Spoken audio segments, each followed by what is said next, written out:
Hello there, people. My name is Amanda Maz, and today I just got back from watching Shang-Chi and the Legend of the Ten Rings. Yes, it's pronounced Shang-Chi, not Shang-Chi. There's even a scene dedicated to how it's pronounced properly.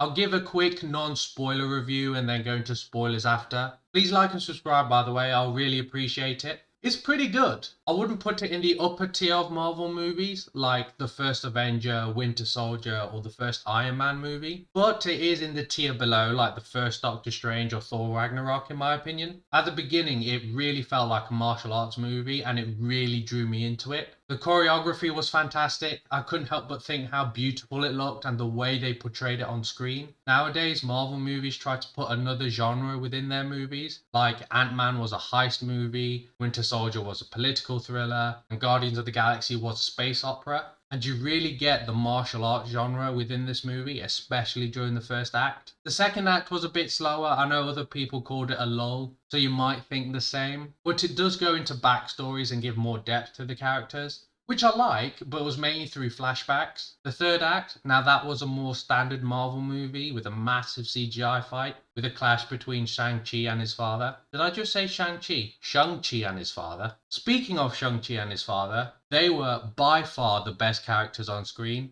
Simu Liu? Liu? Sorry if I pronounce it wrong. Him and Tony Leung killed it. I think they really carried this movie and the chemistry between them was great. With Shang-Chi, even though I'm not East Asian but South Asian, I did feel the family pressure vibes he felt, which is predominant in our cultures. Like small spoilers, but it doesn't matter to the story that much. Shang-Chi spent 10 years living in America and is a car valet at a hotel, and some of his friends talked to him and Katie about progressing with their lives, and I really felt that. The guy's badass and charismatic too, while also feeling relatable. Like, he kicks ass, but then gets drunk singing karaoke. And the actor does a great job of balancing the two. The Mandarin, his father doesn't exactly go by the Mandarin name, but they do address it. And boy, he's a good villain. You can't help but feel sorry for the guy. And most of the emotional weight of this movie is through him. I'm glad they didn't make him a one-dimensional villain, and I would definitely say he's the upper tier of Marvel villains, barring Thanos and Loki. Katie, played by Awkwafina, is good too. She's a good comedic side character and bounces well off Simu. Her jokes are well timed too. Sometimes on Marvel movies, there's a serious moment, someone cracks a joke and almost ruins the moment, so that was a nice change to see. So overall, it was pretty good. I had a fun time with it and I would definitely recommend it. I might even go again to watch it. At worst, you'll find it to be dumb fun. Now, I will go into spoilers, so here's your warning. The main thing that stuck out to me was the Mandarin. I thought he was the best character in this film.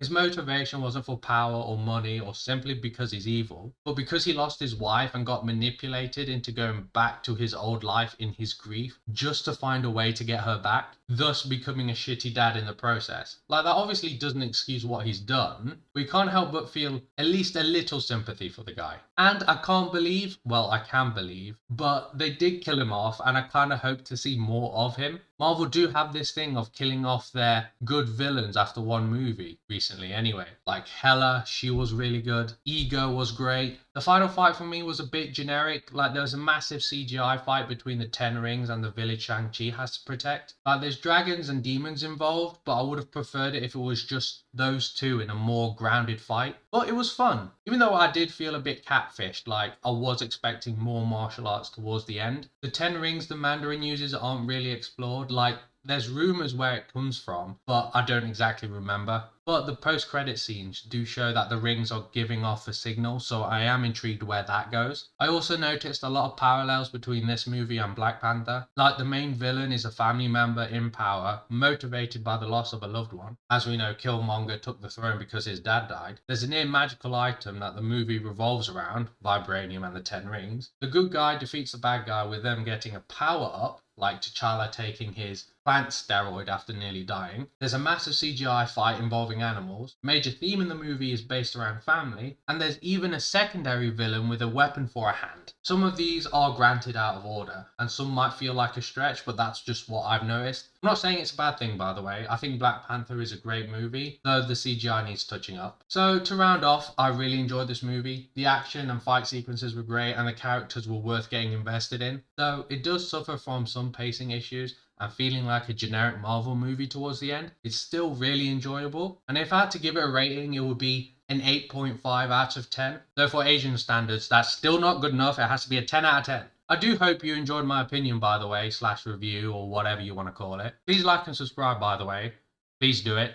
Do it now. I really appreciate it if you did. Anyway, I shall see you next time, and peace.